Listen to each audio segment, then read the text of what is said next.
He found an old ship in the desert. Suddenly, a voice said, "Welcome back, Admiral, 300 years later." It was a dead place, flat, endless, and quiet. The sun burned the land until even the wind felt tired. Most people said nothing important had ever happened here. Cade Rourke believed them until his scanner screamed. Cade stopped his crawler and frowned at the cracked screen. The signal made no sense. It was deep, too deep. And the reading was metal, old metal, not wreckage, not junk, something big. He checked the coordinates again. No records, no ruins, no crash reports. This part of the planet had been empty for at least 200 years. Cade sighed and grabbed his gear. Salvage was his life. He didn't expect miracles, just enough scrap to sell so he could eat another week.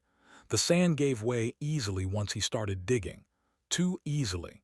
Within an hour, his shovel struck something solid. It wasn't stone. It was smooth, cold, perfect. Cade brushed away the sand, his heart beating faster. A dark curve appeared, metal, black and silver, untouched by rust. The surface reflected the sun like it had been polished yesterday. "That's impossible," he whispered. "This planet storms 8 ships alive. Even modern alloys didn't last long. But this looked ancient and new at the same time." He uncovered more. The curve continued, massive and seamless. Not a wreck, a hull. Cade stepped back as the truth settled in. This was a ship. Not small, not medium, huge. He climbed higher, scrambling up the buried side. The sand stretched up like a frozen wave, hiding most of the vessel beneath it. From what he could see, the ship was shaped like a blade, long, narrow, and sharp, built for speed and purpose. "No markings, no lights, no damage. Who buried you?" Cade muttered. His scanner beeped again. Power readings, weak, but there, that made no sense at all. Ships didn't sleep for centuries with power still inside them. Cade found an opening near the top, half covered by sand. A doorway sealed shut. No panel, no handle. He pressed his glove against the surface. The ship woke up. The metal beneath his hand warmed instantly. Lines of light spread outward like veins, glowing blue and white. Sand slid away as the doorway shifted and opened with a soft hum. Cade froze. He didn't run. He didn't scream. He just stood there staring into the dark interior of a ship that should not exist. After a long breath, he stepped inside. The air was clean, too clean. It smelled like nothing. No dust, no age, no decay. Lights activated one by one as he moved, following him down a long corridor. The walls were smooth and dark, covered with faint symbols he didn't recognize. Human symbols, but wrong. Older, much older. "This isn't alien," Cade said quietly. "This is ours." The corridor opened into a vast chamber. Rows of empty seats rose in tiers. At the far end stood a raised platform, command level maybe. This was a bridge, a ghost bridge. Cade walked forward, boots echoing. His footsteps sounded small in the huge space. He felt like an intruder in a forgotten temple. He reached the central console. The moment he touched it, the ship fully awakened. Lights flashed across the walls. Holograms formed in the air, stars, maps, data streams moving faster than he could read. The hum of power grew deeper, stronger. Cade stumbled back. "Okay," he said. "Okay, that's enough." The ship ignored him. Then a voice spoke, not loud, not threatening, calm, clear, patient. "Welcome back, Admiral." Cade's blood turned to ice. He looked around wildly. "Who said that?" "Voice recognition confirmed," the ship continued. "Biometric match, Admiral Elias Rourke. Clearance level, absolute." Cade laughed once, sharp and nervous. "That's not funny." "I'm not an admiral, I'm a scavenger." There was a pause. "Correction," the voice said. "You are not registered as a civilian scavenger. That identity is incomplete." A hologram formed in front of him. A human face appeared, genderless, smooth, artificial, with eyes that glowed faintly. "I am Aegis," the voice said. "Strategic Command Intelligence, Fleet Authority." Cade shook his head. "You've got the wrong man." Aegis studied him. "Negative. Genetic confirmation at 99.9%. Neural pattern alignment within acceptable variance. Cade felt dizzy. I don't know what you think I am. Aegis tilted its head slightly. You are 312 years late. The words hit harder than any weapon. 300, Cade whispered. That's impossible. Temporal displacement confirmed, Aegis replied. Primary mission incomplete. Command absence noted. The star map behind it shifted. Cade stared. Human space, what he knew of it, was small, fragile. A handful of systems clinging to survival, but the map showed something else. Human territory stretched wide across the stars, and every system was marked the same way. Dark, silent, labeled with a single word. Fallen, what happened? Cade asked. Aegis did not answer right away. Instead, another hologram appeared. A human fleet, massive, thousands of ships burning across space. Alien vessels closing in from all sides, huge, cruel shapes blotting out the stars. Cade's chest tightened. This conflict is classified, Aegis said. Access requires confirmation of command intent. I don't even know who you think I am, Cade said. Aegis looked at him. You are the final authorized fleet admiral of the United Human Directorate. Cade swallowed. That government doesn't exist. Correct, Aegis said. It was dissolved after the war. What war? The war humanity could not win, Aegis replied, by conventional means. The hologram shifted again. Human ships vanished, not destroyed but disappearing, retreating, scattering, going dark. A strategic withdrawal, Aegis continued. Total information suppression, cultural regression protocols activated. Cade felt sick. You're saying humanity lost? No, Aegis said. You survived. A warning tone suddenly echoed through the bridge. External sensors active, Aegis reported. Unidentified vessels entering high orbit. Cade's head snapped up. What kind of vessels? Non-human, Aegis replied. Hostile classification probable. Cade laughed bitterly. Of course. Outside, the ground trembled. Distant thunder rolled across the desert sky. They felt you wake up, Cade said. Yes, Aegis replied. Your return has been detected. The ship systems continued powering up. Weapons remained offline. Shields were dormant. The vessel was awake, but unarmed. Cade looked at the glowing maps, the sleeping ship, the endless desert outside. He was no hero, no admiral, just a man who dug too deep. What happens now? He asked quietly. Aegis turned to face him fully. Command decision required, it said. Do you wish to resume authority? Cade stared at the stars. Above the desert, alien shadows began to fall. The desert sky darkened as shapes moved above the clouds. Cade Rourke stood on the silent bridge of the buried ship, his heart beating hard. The warning lights glowed softly around him, not red, not urgent, waiting. Everything about the ship felt patient, like a predator that did not rush. Those ships, Cade said slowly. Who are they? Aegis answered at once. They belong to the Car Dominion. A surviving member of the coalition that fought humanity 3 centuries ago. Cade clenched his fists. They're still around. Yes, Aegis replied. They expanded after humanity's disappearance. Cade let out a slow breath. So we really did lose. No, Aegis said calmly. Humanity endured. The ship trembled slightly as something passed overhead. Dust fell from the ceiling. They're scanning, Cade said. Correct, Aegis replied. This vessel was designed to remain undetected. Your presence has compromised that state. Sorry about that, Cade muttered. Aegis studied him. Apology unnecessary. Your arrival was anticipated. Cade turned. You expected me. Yes, Aegis said.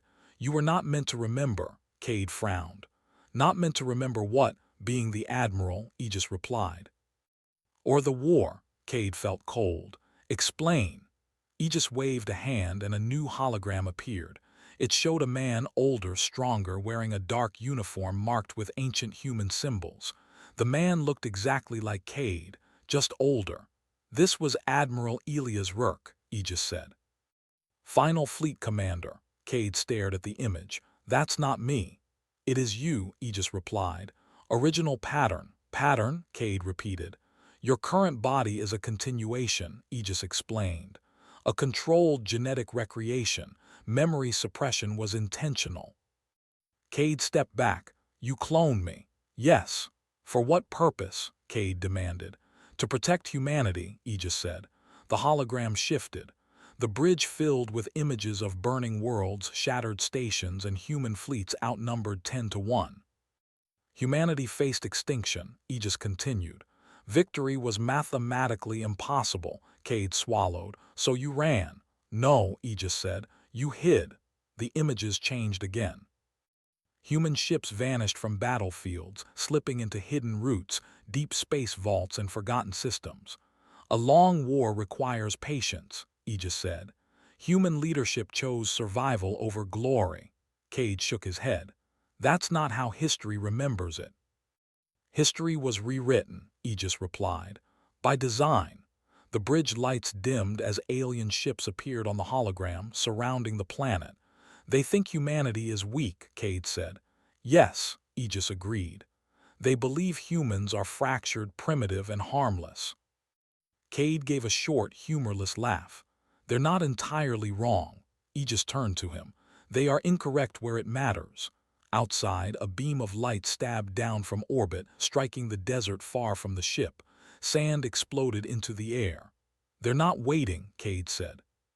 No, Aegis replied.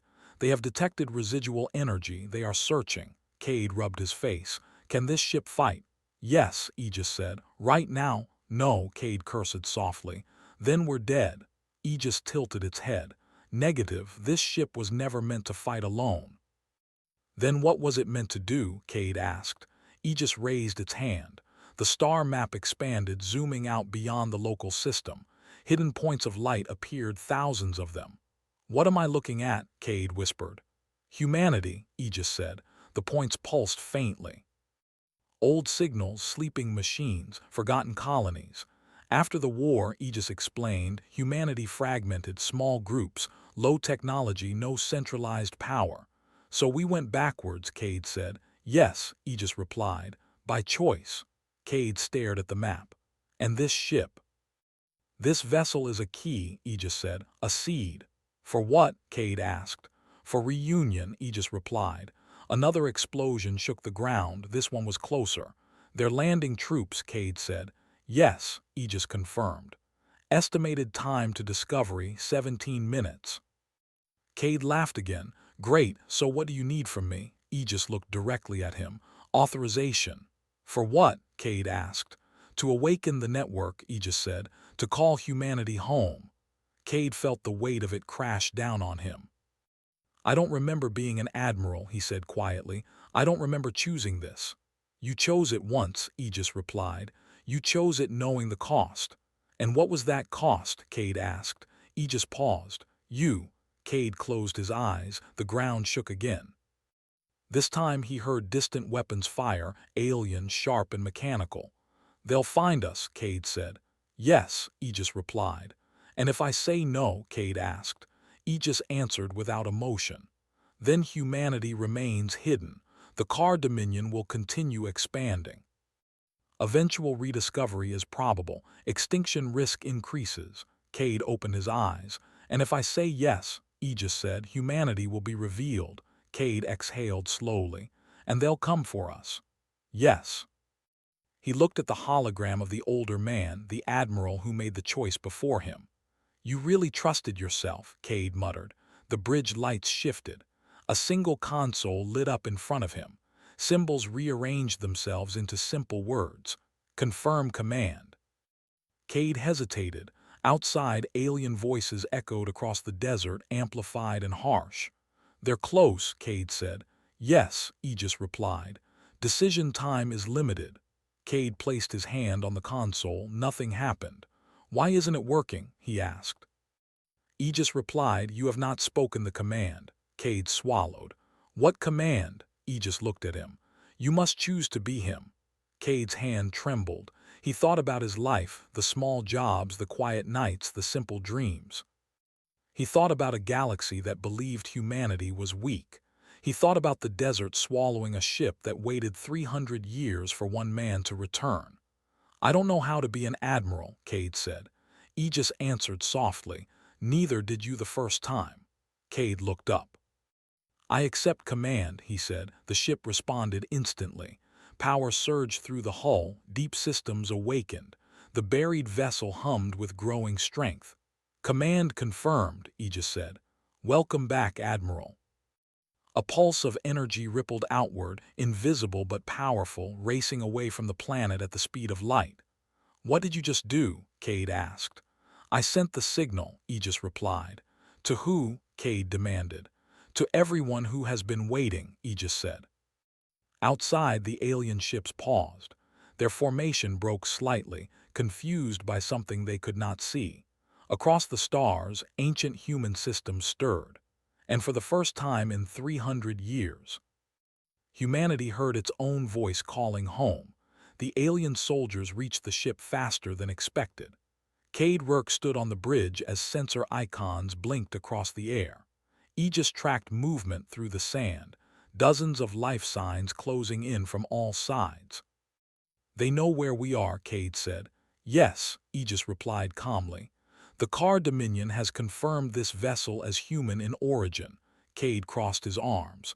I guess hiding didn't work this time. Aegis tilted its head. Hiding was never permanent, it was preparation. Outside, heavy machines tore through the sand. Alien drills bit into the buried hull, screeching against metal that refused to break. They're trying to open us up, Cade said. Correct, Aegis replied. They are unfamiliar with this alloy. Can they get through? Cade asked. Eventually, Aegis said. Time estimate 8 minutes, Cade nodded. Then we don't have 8 minutes to waste. He walked toward the command platform, the place that still felt strange beneath his feet. The ship reacted to him now. Lights followed his movement, systems adjusted without him asking. He didn't remember being an admiral, but the ship did. Aegis, Cade said, what happens next? The signal has been received, Aegis replied. Initial responses are already underway. A new hologram appeared. Points of light flickered across the galaxy map. At first they were faint. Then one by one they grew brighter. What are those? Cade asked. Listening posts, Aegis said. Hidden shipyards, civilian worlds with dormant infrastructure. Cade leaned closer. They're everywhere. Yes, Aegis replied. Humanity never truly left. Outside, a loud impact shook the ship. The hull held, but the sound echoed through the bridge. They're getting angry, Cade said. Anger is expected, Aegis replied. Confusion is greater. On the tactical display, alien units stopped drilling. Some pulled back, others repositioned. They're arguing, Cade said. Yes, Aegis agreed.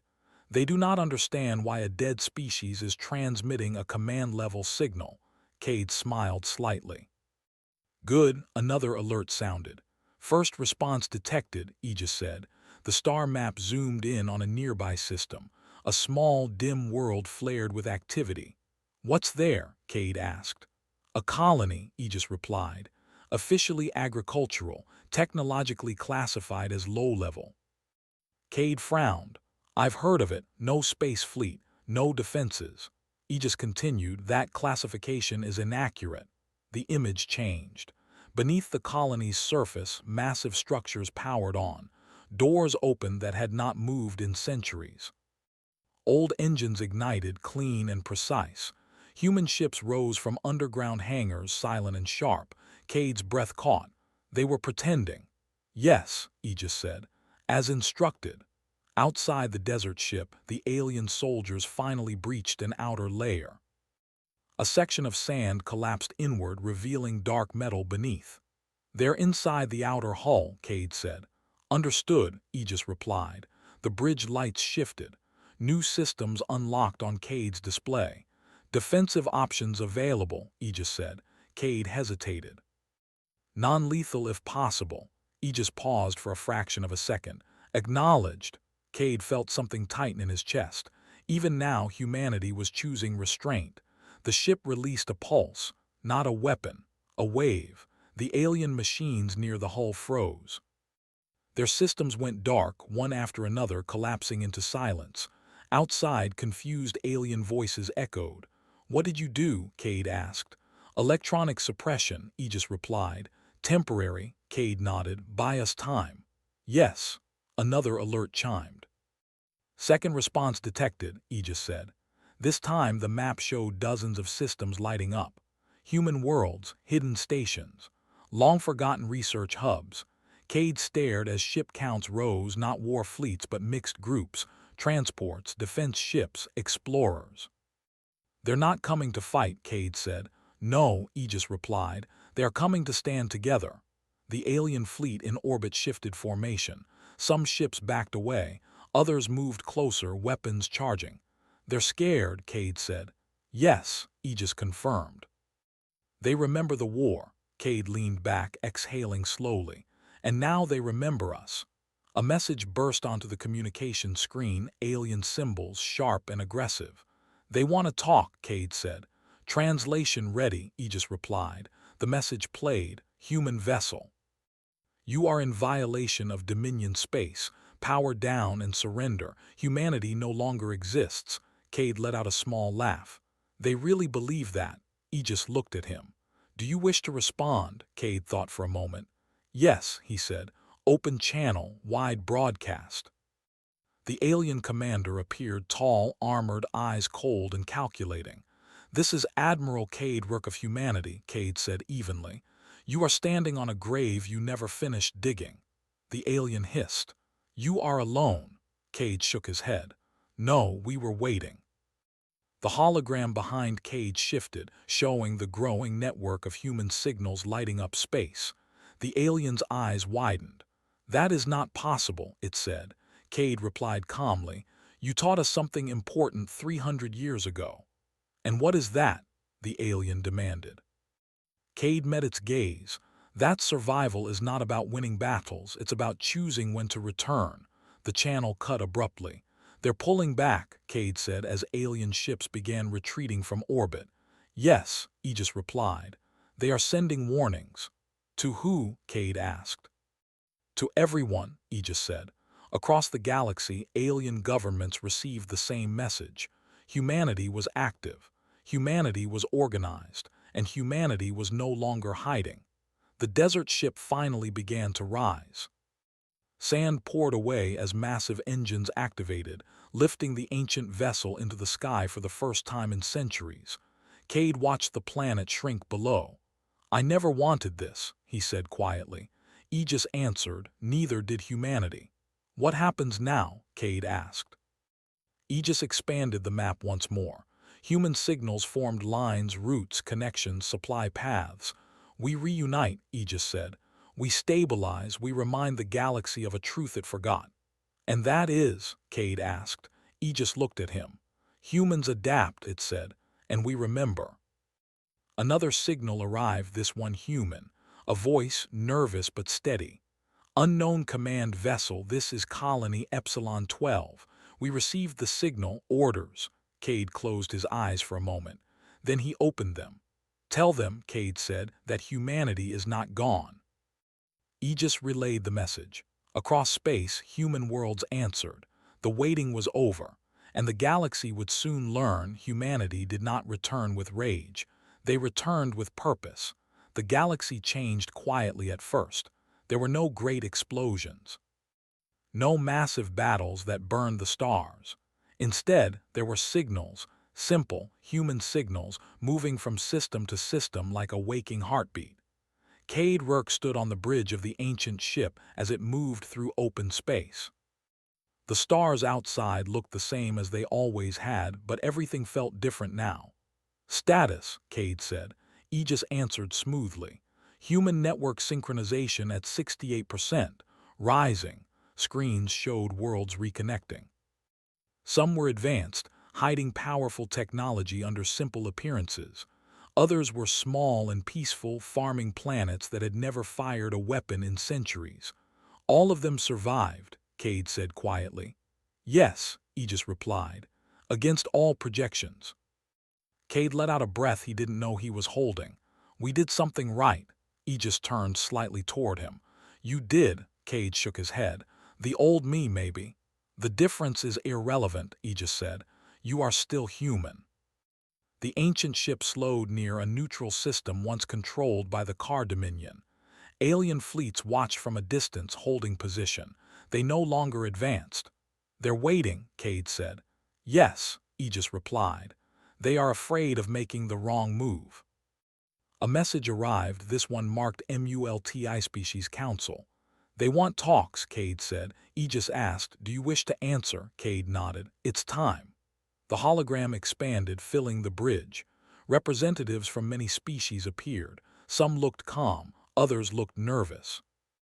A few looked angry. The car commander was there too. "You have no right," the commander said sharply, "to reactivate military systems in contested space." Cade met its gaze. "We didn't reactivate, we revealed." The room went quiet. Another alien spoke. Humanity vanished. "You left chaos behind." "No," Cade said calmly. "We left silence. You filled it with your own choices." The car commander leaned forward. "You are threatening the balance." Cade shook his head. "We are restoring it." He gestured, and Aegis displayed a wide map: trade routes, protected zones, safe corridors. "We are not here to rule," Cade said. "We are here to ensure no species faces extinction for being weaker in one moment of history." A low murmur spread through the council. One representative asked carefully, "And if we refuse?" Cade's voice stayed steady. "Then humanity will continue doing what it does best." "And what is that?" the car commander asked. Cade replied simply, "Endure." Silence followed. Then slowly, one by one, the council representatives nodded. Negotiations began, not with fear, with respect. On a quiet human colony world, a child watched the sky. Ships passed overhead, human ships. Sleek, calm, controlled, not symbols of war but of presence. Her teacher smiled. "They were always there," she said. "We just forgot."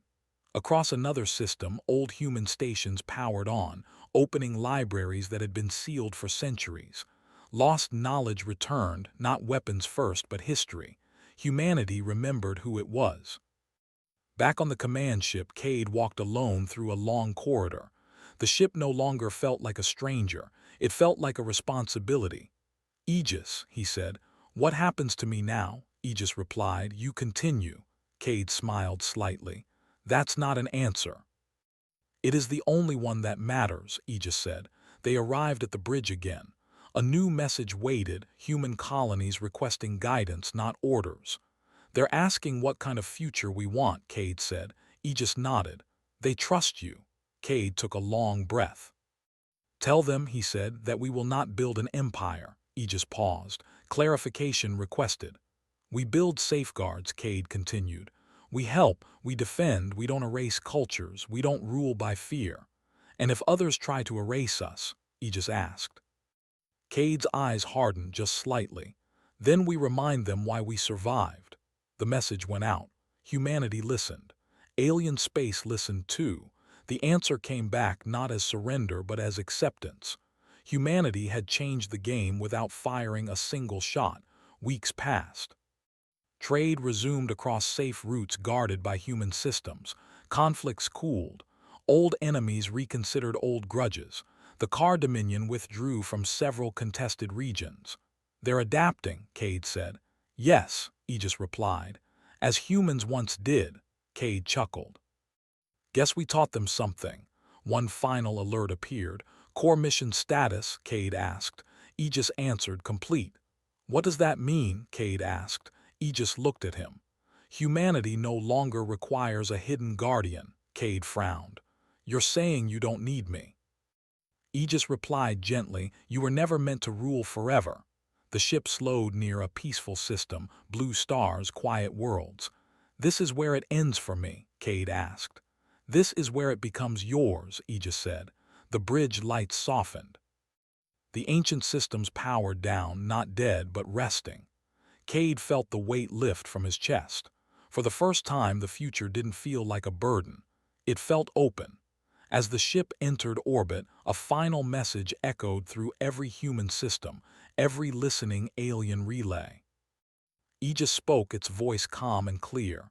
"To all who hear this, humanity is present, humanity is patient, humanity remembers." The transmission ended. The stars remained. Humanity moved forward not as conquerors, not as ghosts,